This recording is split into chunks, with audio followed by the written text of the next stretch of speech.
Nitin Yahoo نے کہا کہ ہمارے مستقبل کی مہم میں یہ ایک بہت مشکل شام ہے. تھوڑی دیر پہلے میں نے اراد کے میئر اس سے بات کی اور اس سے کہا کہ وہ تمام اسرائیلی شہریوں کی جانب سے زخمیوں کی سلامتی کے لیے ہماری دعائیں پہنچا دیں. میں نے اپنے دفتر کے ڈائریکٹر جنرل کو ہدایت دی ہے کہ وہ تمام سرکاری وزارتوں کے ساتھ مل کر ہر ممکن امداد فراہم کریں. میں اس وقت میدان میں کام کرنے والے ہنگامی امدادی قوتوں کے حوصلہ افزائی کرتا ہوں اور میں ہر ایک سے اپیل کرتا ہوں کہ وہ ہوم فرنٹ کمپاؤنڈ کی ہدایات پر عمل کریں. ہم تمام محاذوں پر اپنے دشمنوں کو نشانہ بنانا جاری رکھیں گے. یہ جناب انہوں نے کہا. اب اس کو ذرا آپ سمجھیں نا کہ اسرائیل کے اوپر دباؤ کتنا زیادہ آیا. اسرائیلی وزیر اعظم نے 2-3 الگ الگ قسم کے سٹیٹمنٹ جاری کر دیے ہیں اس حملے کے بعد. یہ 2 حملے خوفناک تھے. اچھا اس کے علاوہ نا ایک اور بڑی خوفناک چیز ہوئی. دیکھیں ابھی یہ اٹامک سائٹس کے قریب حملے کر رہے ہیں. ایران کا بھی جو ایٹمی تنصیبات ہیں کوئی ایسی جگہ پہ اٹیک نہیں ہوا جس سے ریڈیشن پھیلے یا تابکاری اثرات نکلیں. اور ایران نے ویسے بھی اپنا جو ایٹمی مواد جو اس نے ابھی تک حاصل کیا ہے وہ زیر زمین بہت نیچے چھپایا ہے. وہاں تک امریکہ کا کوئی ہتھیار پہنچ نہیں سکتا جب تک کہ اس کی فوجیں وہاں پہ نہ اتریں یا کوئی غدار اندر سے کارروائی نہ ڈالیں. اور دوسری جانب اسرائیل جو ہے وہ ولنریبل ہے. اگر ایران کہیں اسی میزائل کو جو اس نے تھوڑا دور مارا اگر وہ اس کو اس ایریا میں مار دیتا ایگزیکٹلی تو پورے خطے کو اس کے اثرات بھگتنے پڑتے. یہ بات امریکہ کو بھی سمجھنی پڑے گی اور اسرائیل کو بھی سمجھنی پڑے گی اور پوری دنیا کو کہ یہ آگ سے کھیل رہے ہیں اور لاکھوں انسانوں کی جانیں زندگیاں ان کی صحت یہ خطرے میں پڑ جائے گی پورے خطے میں. گلف کے وہ ممالک جن کا کوئی تعلق نہیں ہے وہ بھی بھگتیں گے بعد میں.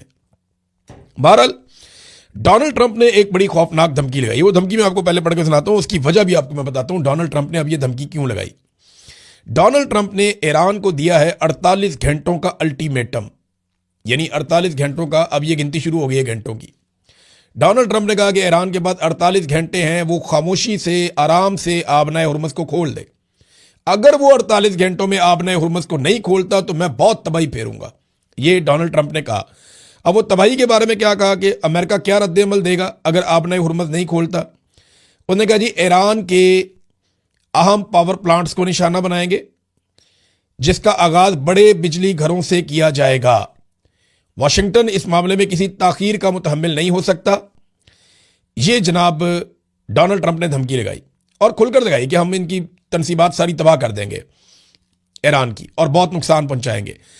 اس کا رد عمل جو ہے وہ ایران نے بھی دیا ہے اور ایران کا رد عمل پہلے آپ پڑھ لیں. میں بتاتا ہوں آپ کو یہ کیوں ڈونلڈ ٹرمپ نے یہ کہا کہ 48 گھنٹے میں آپ نے ہرمز نہ کھولی تو ایران کے پاور پلانٹ تباہ کر دیے جائیں گے. یہ کیوں کہا یہ میں آپ کو بعد میں بتاتا ہوں, لیکن پہلے آپ ایران کا جواب دیکھ لیں. انہوں نے کہا جی following previous warning of Iran's fuel and energy infrastructure is attacked by the enemy, اگر دشمن نے ایران کے جو فیول کے اور انرجی کے توانائی کے انفراسٹرکچر ہیں اگر ان کو تباہ کیا, اس کے اوپر حملہ کیا, تو اس کے بدلے میں خطے میں جو امریکہ اور اس کے رجیم سے متعلق جتنے بھی ریجنل ٹارگٹس ہیں اور جتنے بھی انفراسٹرکچرز ہیں وہ سارے نشانہ بنیں گے, چاہے وہ انرجی کے ہیں چاہے وہ انفارمیشن ٹیکنالوجی کے ہیں. ایران نے بھی جواب دیا کہ پھر پورے ریجن کے اندر, یعنی پہلے بھی وہ یہ کہہ چکے ہیں کہ اگر ہماری بجلی یا توانائی بند ہوگی یا ہماری آئل سائٹس کے اوپر اٹیک کیا جائے گا, انرجی سائٹس کے اوپر اٹیک کیا جائے گا, تو پھر بچے گی کسی کی بھی نہیں. اور یہاں پہ یاد رکھیے گا امریکن کمپنیاں دنیا میں سب سے زیادہ دولت بنا کے یہاں سے لے جاتی ہیں. یہ بڑی بڑی جو تنصیبات ہیں, بڑی بڑی جو آفیسز ہیں, یہ بڑا بڑا جو نظام چل رہا ہے, اس میں امریکنز بے شمار پیسہ کما رہے ہیں. آئل کمپنیز میں خاص طور پہ اس بزنس میں امریکن بلینئرز, اس کے اندر ان کی بڑی بڑی کمپنیاں ہیں اور بہت پیسہ امریکہ میں جاتا ہے. بہرحال اب یہ ایران نے بھی واپس وارننگ دے دی ہے کہ جناب آپ جو کریں گے وہ پھر ہم بھی کریں گے. یہ بات ہمیں ذہن میں رکھنی پڑے گی کہ ایران کو جو ایران کے ساتھ کیا گیا ایران نے واپس وہ کیا, اور جو ایران نے وارننگ دی ایران نے اس کے اوپر عمل درآمد کیا. انہوں نے اس جنگ میں اپنی ایک کریڈیبلٹی بنائی ہے کہ جو ہم کہتے ہیں پھر وہ ہم کر بھی دیتے ہیں. جب ہم بتاتے ہیں کہ اگر یہ کیا تو یہ کریں گے تو پھر وہ ہم کر بھی دیتے ہیں. اب ناظرین امریکہ کو یہ کیوں کرنا پڑ رہا ہے؟ دیکھیں کچھ ممالک نے ایران سے رابطہ کیا ہے, مبینہ طور پہ جاپان بھی ان میں سے ایک بتایا جا رہا ہے. ان ممالک نے ایران کو یقین دلایا کہ آپ آبنائے ہرمز سے ہمارا تیل گزرنے دیں, ہمارے آئل ٹینکرز آپ جاننے دیں, ہم آپ کی شرط کے مطابق چائنیز کرنسی کے اندر پیمنٹ کر دیتے ہیں. اب یہ ٹریلینز آف ڈالرز کا امریکہ کا سالانہ نقصان ہو جائے گا اگر یہ ٹرینڈ چل پڑا دنیا میں. تو یہ ہے امریکہ کی پریشانی.